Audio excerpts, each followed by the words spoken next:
ngasi numida wairam phonghiba panam pausi edigi maruiba pawina furuk khudimungna constitution bu lainingi lairik oina laurabadi Manipur kairoi India kairoi okram ibubi Manipur Pradesh Congress Committee MP Sishin Sinduna BT Rota Leba Congress Bonda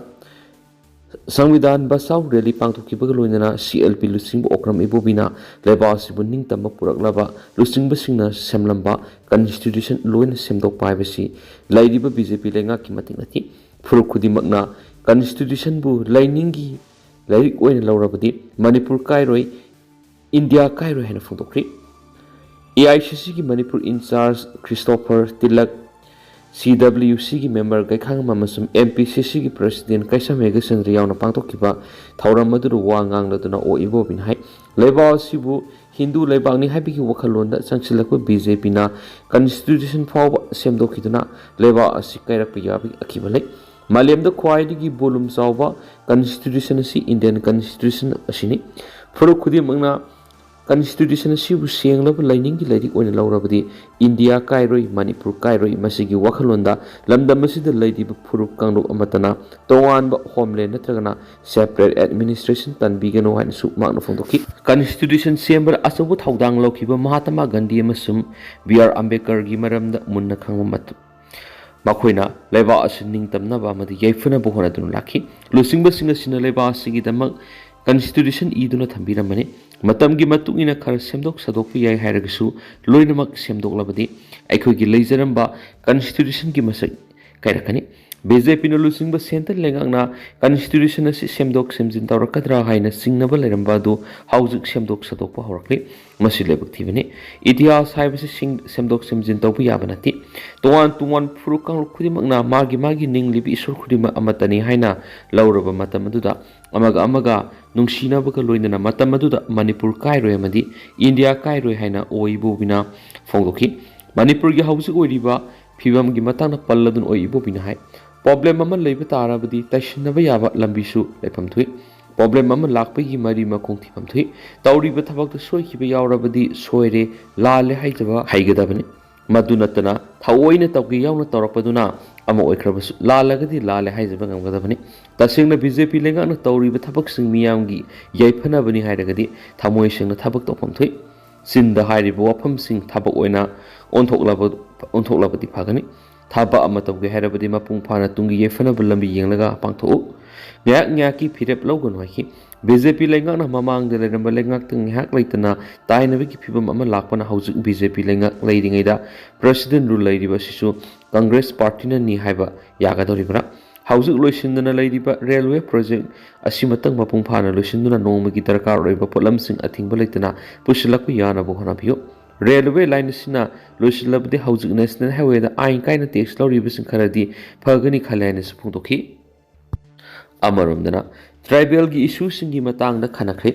tribal youth council Manipur TYCM na sinduna Manipur gi tribal community mayunariba issue kya gi matang na punma mifam ama pangdokre TYCM na singmairong kawi khul gi village authority youth club amadi women organization singi punisinduna pangdokiba mifam dra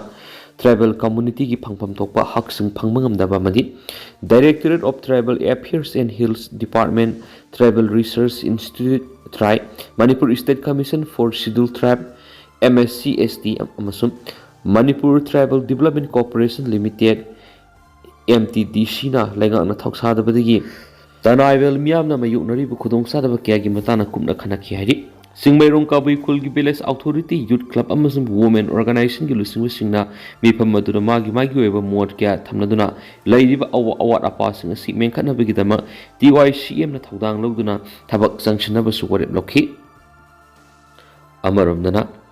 LSTB gi taragamari suba thasu mifam pangthokre Lining Thau Saname Temple Board LSTB ki taragamari suba thasu mifam ngasi haying khongbal upong yumpham de leiba Lining Thau Saname leisang pangthokduna loisang punamaki sokot thawangi matana khanakre hairi loinana lakliba kalen gi humni pan mara pangthokadaba mitei yening hunbagi thawrang thausil ya thokpaga loinana sajibu thanungda LSTB ki thawmi singna pangthokiba thawdang sing ningsingduna pungning thawkre thamigi thasu Numit khudingi pangthokpa LSTB ki board member amadi loisang punamaki punpham oiraba loisang tinami pham asi sajibu tha oibana marmoiduna temple board की member अमदी staff सिंगी मफमदा अमाइब लुइसंग अमदी इसै लुइसंग Sajib खुदोल तमकी ngasi gi thawram adu LSTV ki member secretary maisnam sibadat lwa board members isai loisang yauna loisang punama ki thami sing su saruk yakhi amarom dana nongsit yauna nong suraba yai India Meteorological Department Imphal Center ki phangbu report ki matung ina lagni ba numini asida Manipur ki district ayambada pungna kilometer kunthra da ki nipu fawu yang sitpa nungsit ka loina nong surabi ya heri report asina lagni bi April kunga mapan fawu Manipur ki district ayambada akan ba nungsit amadi akha araw yaw loina nong surabi ya haina yellow warning tawri Tamenglong Jiribam None Kaksing Tenopal Sandel Susampur amadi Faisal district ki mafam khrada nong subai Senapati Kangpokpi Imphal West Imphal East Urkhul Kamjong Bisnupur amadi Thawal district ki mafam ama ani da nong surabi hayang April kungani pa na Tamenglong Senapati Kangpokpi Imphal West Urkhul Jiribam None Bisnupur Thawal Kaksing Susampur Faisal district ki mafam khrada nong surabi ngasi gi oina Imphal West district ta sukhiba nong gi sang millimeter 0.2 oikhi Jiribam district ki oina 0.9 amadi Senapati district ki oina 0.4 oikhi na su report tawri amarom dana Kashmir thadokta leikhidraba singi maphamda Kuki Zo na awaba phongdokhri Jammu and Kashmir gi Pahalgam terror attack ta leikhidraba miyoi singi maphamda Kuki Zo Community na maira katun awaba phongdokhri Kuki Zo Community ki miyoi sa kyana saruk yadun ngarang numidang Kangpokpi gi Nite Kelhang dagi Brigadier Thomas Crown Phawa Khut Kendal paiduna Kashmir terror attack ta leikhidraba singi maphamda awaba phongbi khongsat ama sakhi khongsat adu saruk yakhiba aki kibgena aikhoi Indian ama oina terror attack adu leikhidraba victim singi asuki matik nungaitaba phui aikhoi na ngasi Khut Kendal paiduna satiba khongsat asina thawdo dubu nungaitaba phungdokpa khaknatana makhoi gi lehauriba imung manungi awab da su saruk yaba naiki amaramda Committee on Tribal Unity Kotuna su Pahalgam terror attack adu akan mamong na condemn tawagoroina pangdabagi thawong na hari violence amasum hatred ki wakhallon Kuki Zo Community na reject tawi asigumba ideology gi mafam malem da amari democracy satpa India gumba lebakta mafam lairo henis phungdorakli henisu paus ta makata na spali